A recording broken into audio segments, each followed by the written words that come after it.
You wake to the sound of hammers.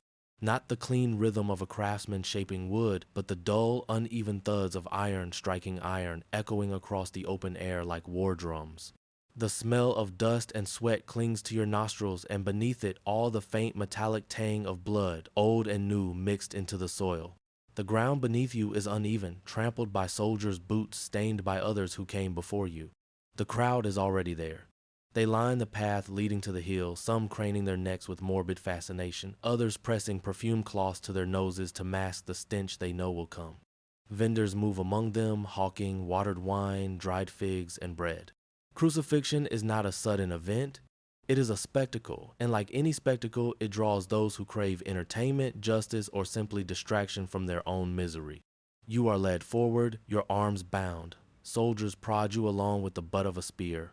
Their faces are blank, not cruel. This is routine for them, as ordinary as standing guard at the city gate. You are just another body, another lesson, another demonstration of power. The real audience is not you, nor even the gods. It is the people. They must see you broken because fear is a more lasting deterrent than mercy. The hill rises ahead, bare of trees, but scarred with upright beams weathered by sun and rain. They stand like sentinels, rough wood, darkened by years of flesh, rope, and blood. Each upright beam tells a story of someone who hung here for hours, for days, until the body gave way. The beams are never moved. They are reused again and again so the land itself remembers. At the summit, the hammering grows louder. Wooden crosses are being prepared for the day's executions. Horizontal beams, notched to fit into the upright's nails, sharpened to cruel points. A bucket of iron spikes glints in the light. Beside it, ropes coiled like snakes waiting. You can already feel the splinters of the wood against your skin, though it has not yet touched you. The soldiers tie a placard above the upright beam, a crude inscription carved into wood. It states your crime, or at least the crime the empire wishes the people to believe. Thief, rebel, traitor, blasphemer. Each word carries a weight heavier than the wood you will soon bear, because it defines you forever. Even in death, the accusation will hang above your head. The murmurs of the crowd rise and fall, a low tide of judgment. Some call curses, others spit in your direction. A few stand silent, eyes wide with pity or horror, but they are powerless, their sympathy as useless as water poured on sand. No one dares intervene.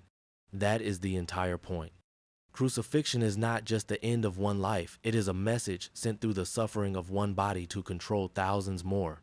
The sun climbs higher hot against the back of your neck. Sweat beads across your forehead and drips into your eyes, stinging. Already, thirst begins to gnaw at your throat. You know that the worst is yet to come, but dread coils in your stomach like a serpent.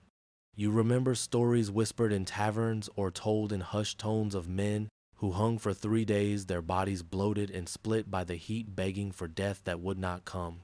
The soldiers shove you to the ground near the waiting beam. Your face scrapes against the dirt, filling your mouth with grit. You cough, gagging, but no one cares. Above you, the hammer rings again, driving a nail into wood, sealing your fate with each echo. You are no longer a man, no longer a woman, no longer yourself. You are a lesson carved into living flesh, a warning raised high for all to see.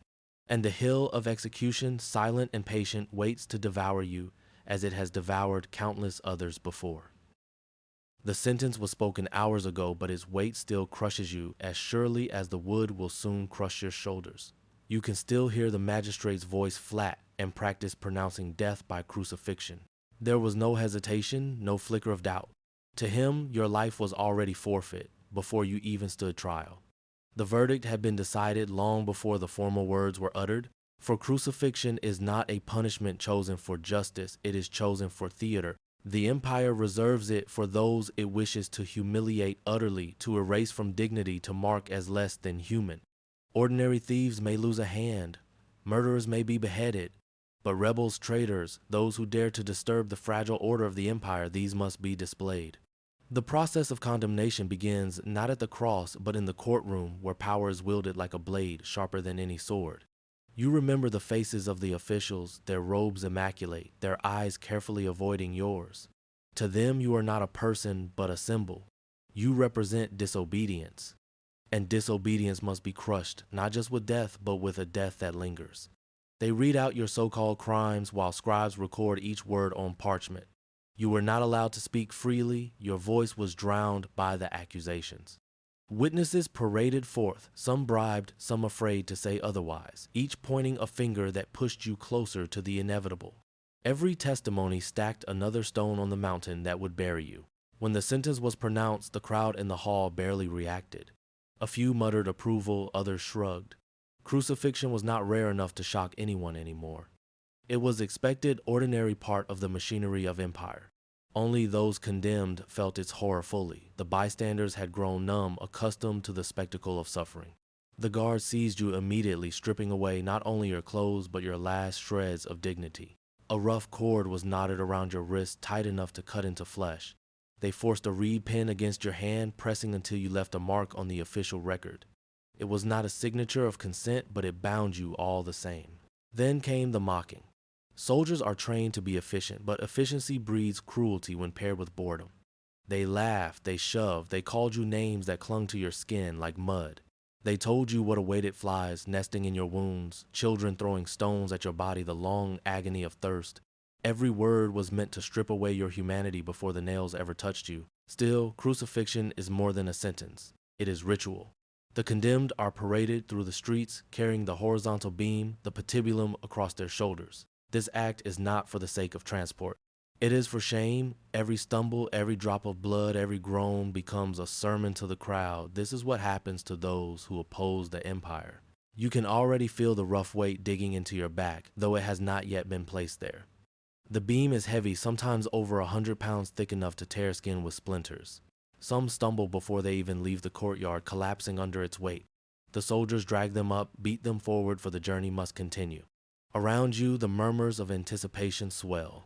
Some citizens wait with genuine hatred, eager to see another enemy broken.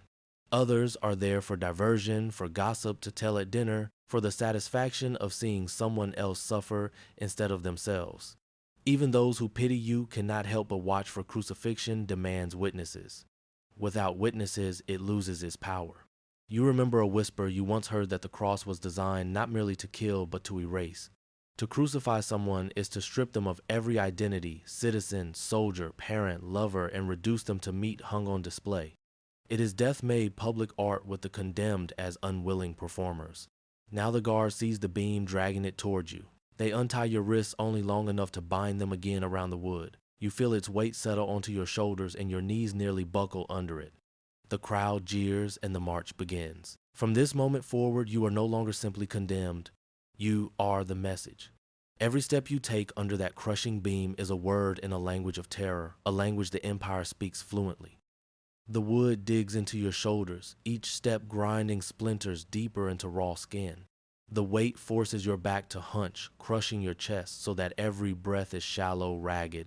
Already the beam feels heavier than it should, as if it has absorbed not only the sun's heat, but also the despair of every condemned soul who carried it before you.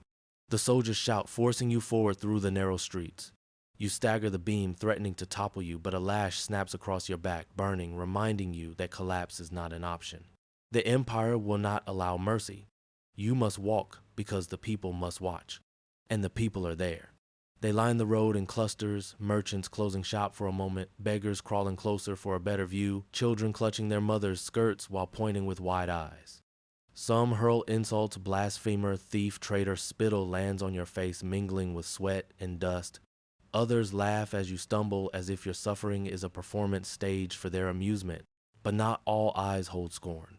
A few gaze with quiet pity, lips pressed tight, heads bowed, yet even they do not intervene.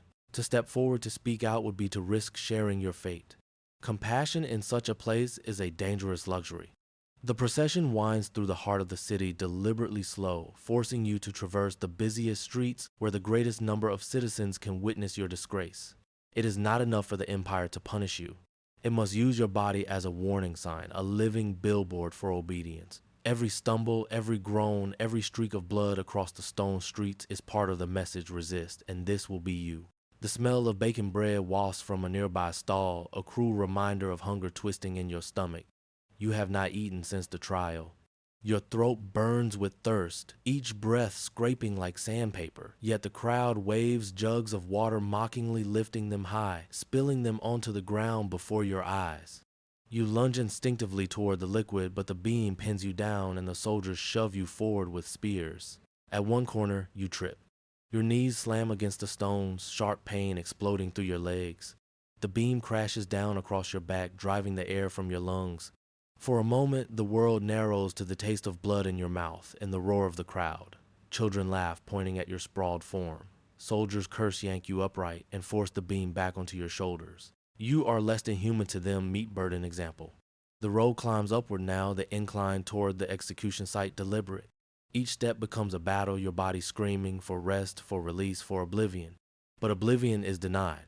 Crucifixion is about duration, about drawing out the agony until even the idea of death feels like mercy. You begin to notice details you had ignored before, the grooves in the cobblestones where countless beams have dragged before yours. The faint brown stains on the stones that are not entirely washed away by rain. This path has seen generations of condemned souls, each leaving their mark, each forgotten the moment their suffering ended. A woman steps from the crowd, her face lined with grief. She stretches out a cloth, pressing it against your brow to wipe away the sweat and blood. Her hand lingers gentle, human. For a heartbeat, you remember what it feels like to be seen as more than a symbol. Then the soldiers shove her aside, cursing, and the moment vanishes. At the top of the street, you see the hill looming barren, waiting. Upright beams stand like skeletal trees, permanent markers of empire's cruelty. A murmur ripples through the crowd as the place of execution comes into view. Some spectators push closer, eager for the climax. Others fall silent, the reality of what awaits pulling a shadow over their curiosity. The beam presses down your body, trembling under its weight. Every step feels like the last, yet you are forced to take another and another. This is the road of shame, and it leads only one way, toward wood nails and the slow unraveling of your life. The hilltop is bare except for the beams that rise like grim monuments, their wood stained dark with memories of countless deaths. You are forced to your knees, the patibulum sliding from your shoulders, thudding against the ground with a hollow finality. Your arms ache from the weight, your back raw from lash and splinter. But worse is the knowledge that this is only the beginning. The soldiers work with the indifference of craftsmen repeating a familiar task. To them, this is routine. They do not see your fear, your gasping breaths, your body trembling. They see only another duty to be completed before nightfall. Tools clink against metal iron nails, thick as a man's thumb, hammers blackened from use, ropes stiff with sweat and blood. They drag you backward, spreading you across the beam. Your arms are pulled wide, wrenched until your shoulders strain in their sockets. The rough wood scrapes your skin, grinding dirt and splinters into open wounds. Hands press your wrists against the beam, positioning them with brutal precision. A soldier raises the hammer. The first blow explodes through your body like lightning. The nail bites deep, tearing flesh, crunching through bone, fusing you to the beam with a single brutal strike. You scream not only from the pain, but from the unnaturalness of it, the horror of your body becoming part of wood, pinned like an insect on display. Before the cry leaves your throat, the hammer rises again. Another strike. Another. Until the nail is buried and your hand no longer belongs to you. The second wrist follows. You try to twist, to pull away, but the ropes hold you fast. The hammer falls, the nail drives in agony, consumes you again. Your arms are stretched so wide, it feels as though your chest might tear open. Breath comes shallow, rapid, panicked. Already you feel the strain, not just pain, but the terrifying awareness that each breath is harder than the last. They are not finished. The soldiers lift the beam, attaching it to the upright post. The sudden shift wrenches your shoulders, sending fresh waves of torment through your arms. Your body dangles, weight tearing at the nailed wrists. But they still have one more step. They bend your knees, forcing your feet against the post. Some victims are tied, but you are not so fortunate. Nails are chosen again. They press them against the arch of your foot, iron cold against flesh, and then the hammer swings. The nail drives through soft tissue into hard wood, pinning you in place. Your vision flashes white with pain. The second foot follows, nailed beside the first, locking you into position. Now, the full horror begins to reveal itself. You are upright arms, stretched body, sagging your weight, dragging down with every second. Breathing becomes work. Each inhale requires you to push up with nailed feet. Each exhale drops you back down onto torn wrists. Pain rules every movement. Stillness means suffocation. Movement means agony. There is no escape. The crowd murmurs below, some gaping in fascination, others turning away in discomfort. Children whisper questions to parents who shush them with fearful eyes. For this is the empire's lesson, and all must learn rebellion ends not in glory but in humiliation. The soldiers sit nearby playing dice, passing wine, laughing as though they are not in the presence of death. To them, your agony is entertainment, background noise to their afternoon. You hang above them, pinned between earth and sky, reduced to breath, pain, and time. Every nerve in your body screams, every joint stretches toward breaking, every heartbeat feels like it might be the last. Yet, death does not come quickly. Crucifixion was never designed for mercy. It was designed for endurance, and you have only just begun. Time fractures on the cross. Minutes feel like hours, hours feel like entire lifetimes. You are suspended in a space where earth rejects you. Yet heaven does not claim you, dangling between the two bodies, stretched across wood, mind unraveling under weight and thirst. The first assault comes from your own breath. Each inhale requires effort beyond endurance. To breathe, you must push up with your nailed feet, muscles screaming, tendons straining against iron. The pain radiates upward, a fire coursing through calves, thighs, and hips. For a moment, your lungs fill with air, but then the agony becomes unbearable and you collapse downward. Now the nails in your wrists take the weight, tearing at flesh, shoulders, dislocating under the pull. Breathing out feels like drowning. Over and over the cycle repeats. Push up, pain in the feet. Collapse, pain in the wrists. Up, down, up, down. Your entire existence becomes this cruel rhythm, an endless pendulum swinging between suffocation and agony. The sun beats down mercilessly, its heat baking your exposed skin. Sweat pours into your wounds, stinging like acid. Flies gather, drawn to the smell of blood, landing in clusters on your arms, your face, your open gashes. You twitch, trying to shake them off, but movement only deepens the torment. Soon you no longer try. You surrender to the crawling of insects as part of the punishment. Your lips crack, your tongue swells, thirst becomes its own kind of torture. You imagine water, the cool relief of it, the way it would slide down your parched throat. Instead, soldiers at the base of the cross drink from their flasks and laugh. Sometimes they lift a sponge toward you, but it carries only sour vinegar offered mockingly. You taste it once, and the bitterness clings to your tongue like rot. The hours drag on, but time is not empty. It is filled with the sounds of suffering. From other crosses nearby come moans, curses, prayers. Some plead with the soldiers, others beg their gods. One man screams until his voice collapses into hoarse gasps. Another is eerily silent, his head drooping lower with each passing minute. You begin to wonder if silence is the truest mercy, and still the crowd watches. Some jeer, delighted to see justice performed. Others stand in grim silence, too afraid to speak but unwilling to look away. Their eyes weigh on you as heavily as the nails do. You are not allowed privacy in death. Your agony is a public spectacle, a theater of humiliation performed for an audience that has already judged you guilty. Your body betrays you further as hours pass. Muscles cramp violently, locking your limbs in spasms that tear at wounds.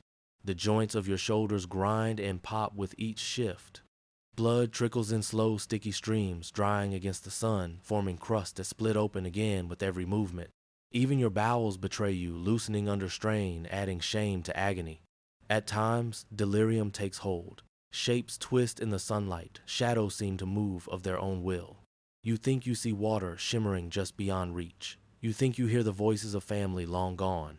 For moments, you forget you are on a cross at all. Then the nails remind you, dragging you back into the flesh. Night approaches, but relief does not. The cross does not release its victims quickly. Some last through one day, some two, a few survive into the third. The empire prefers it that way. Each passing hour is another warning, another reminder carved into the minds of everyone who watches. As the stars emerge above, you are still alive, still nailed, still suspended between heaven and earth. The insects do not sleep. The soldiers drink and laugh by firelight. The crowd thins, but some linger, waiting to see if death will finally claim you. You realize with dread deeper than the wounds in your body that morning will come, and you will still be here. From your vantage point, every face becomes a sentence. The cross elevates you above the masses, but not in glory, only in exposure. You are put on display like an exhibit, your pain a lesson carved into trembling flesh. Directly below, soldiers lounge with casual indifference. They cast dice for your clothes, laughing as if this were merely a game. To them, you are not a man suffering, but a possession stripped and divided before you even draw your last breath. One holds your tunic up to the light, admiring its weave, while another spits into the dirt and tosses bones across the ground. Your torment funds their amusement. Beyond them, the priests stand stiff in their robes, eyes, sharp voices raised. They hurl words at you like stones, mockery wrapped in scripture, condemnation disguised as piety. They insist your fate is righteous, that the gods themselves approve of your humiliation. Each phrase is meant not for you, but for the crowd, reinforcing the empire's narrative that disobedience is sin, rebellion is folly, and suffering is proof of guilt. Families cluster further back. Mothers clutch their children's hands tightly, whispering warnings. This is what happens to those who defy. Wide-eyed boys and girls stare up at you, their expressions carved into memory. For them, the image of your broken body will be the story parents use to frighten them into obedience long after your bones are dust. And then there are the curious, the ordinary citizens who watch as though attending theater. They mutter observations about your endurance, about whether your strength will fail before nightfall. Some debate how long you will last, wagering quietly. To them, you are not human but spectacle, a body turned into a clock, counting down the hours of imperial dominance. Yet not all are cruel. You catch the eyes of a few who seem unable to look away out of pity rather than fascination. Tears glisten in their faces as they whisper prayers under their breath, powerless to intervene. Their compassion is a knife as sharp as the nails because it offers no release. Their sorrow cannot stop your suffering, only witness it. Above the murmurs of the crowd comes another sound, the chanting of officials. They recite proclamations that your punishment was decreed by law, that it was carried out with justice, that no one should doubt the empire's authority. Each syllable is designed to sanctify brutality. You understand then that crucifixion is not simply execution, it is propaganda carved in flesh and blood, repeated in every gasp you take. Hours pass and the mood shifts. As your body weakens, as your head droops lower, the crowd's curiosity fades into impatience. Some drift away, muttering that you will not last much longer.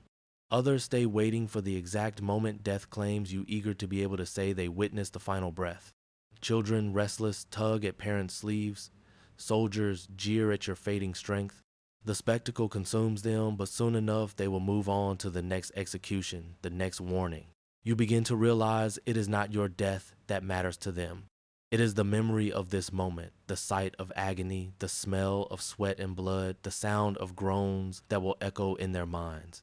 You are already less a person and more a story, a warning that will travel farther than your voice ever could. Above you, the sky darkens. Clouds roll in, blotting out the Sunday, yet the crowd does not disperse. They wait, still captivated, as though nature itself has chosen to join the theater of your suffering. Your agony has become more than punishment. It has become a performance stage for an empire that thrives on fear. And you are the unwilling actor whose role must continue until the body fails. You would think death would be merciful, quick, decisive. But the cross is engineered precisely to deny that mercy. Death hesitates. It hovers circling, keeping you suspended in an agony that refuses to end. By now, your body is a battlefield of failing systems. The muscles of your arms, torn from their sockets, twitch uncontrollably. Your legs spasm, trying to bear weight they can no longer carry. Breathing once a rhythm has become a desperate gamble. Every attempt to draw air tears at your wounds, every exhale feels like surrender. And yet your stubborn heart keeps beating. It is this persistence that makes crucifixion so cruel. You are alive, not because your body is strong, but because the empire needs you to linger. Life is extended, stretched like a taut rope, ready to snap simply so that your suffering can be maximized. The soldiers know this. They glance up at you, smirking, sometimes striking your legs with staves to see if you still respond. One pokes a spearhead gently against your side, not to kill you, but to test how far your body has decayed. The cruelty is casual. Your life is nothing but a long wager to them. Your chest tightens. Each breath grows shallower, a rattling struggle against collapsing lungs. Some victims beg for their legs to be broken, a final mercy that ends the slow suffocation by hastening death. The practice is called crucifixion, a blow from a mallet that shatters bones so the condemned can no longer push upward for breath. It is not kindness, it is efficiency. Soldiers break legs not to ease suffering but to finish their shift. You hear the crack of bones from a cross nearby, a sickening sound followed by the rapid, choking breaths of a man suddenly unable to lift himself.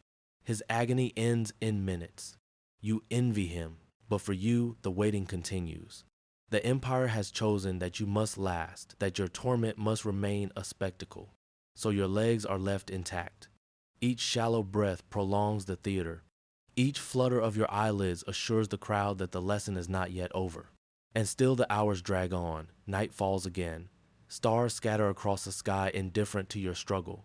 Cold creeps into your bones, making your wounds ache with fresh intensity. Your body shivers uncontrollably, and each movement drives nails deeper into flesh. Sleep is impossible. Pain is too insistent, too demanding. You are forced to stay awake inside your nightmare. Delirium returns. You see faces where there are none, hear voices whispering comfort that no one speaks. You imagine release in the form of water, of shade, of touch, but each vision dissolves into the unyielding wood beneath your back. At some point, hours, perhaps days, the line between living and dying blurs. You no longer recognize the difference. Breath comes in shudders, your pulse is weak, your consciousness flickers like a candle guttering in the wind. Death circles closer. But even in this final stage, the Empire extracts its last lesson that no matter how inevitable, even death itself can be made into spectacle. And then at last the moment arrives. Whether by suffocation, by shock, or by the mercy of a soldier's blade, your body surrenders. Your head drops forward, your chest stills. The crowd exhales as one released from their vigil. For them, it is over. For you, it is only silence. The cross, empty of life, remains as a reminder death may finally come, but not before it has been wrung of every ounce of suffering. That was its design. That was its genius. That was its cruelty. The cross does not end with your final breath. Even as your body sags lifeless against the wood, its work is not complete. For the Empire, your death is less an ending than the beginning of a story they will tell again and again, a story written in blood, muscle, and silence. Soldiers unfasten your limbs, prying nails from bone with metallic clangs that echo like thunder. Your body discarded will rot in a pit or hang as carrion for birds. Burial is a privilege denied to the condemned. Yet the memory of your suffering lingers in every witness who saw you writhe, every child who tugged on a mother's hand, every whisper that passes through a tavern that night. Crucifixion was not designed to eliminate rebels. It was designed to eliminate rebellion. One man's torment becomes a warning to thousands. The cross projects a message sharper than any blade. Do not challenge the Empire, or this will be your fate. It is terror made visible, suffering, weaponized into obedience. And it worked. Roman roads became lined with crosses, grim markers of imperial control. From Jerusalem to Gaul, from Carthage to Britannia, anyone traveling those roads could not escape. The reminder, here's what power looks like when disobeyed. Here's what awaits the disloyal, the criminal, the unwanted. But symbols are treacherous things. Over centuries, the cross's meaning twisted. What began as a scaffold of cruelty became something else entirely. In the story of one condemned man nailed like countless others but remembered unlike any other, the cross was transformed. It shifted from terror to salvation, from punishment to redemption, from the Empire's weapon to faith's banner. Still, the cruelty remains. Strip away theology, strip away centuries of ritual and reverence, and you find the same raw reality. A body suspended, lungs collapsing, flesh-pierced, dignity erased.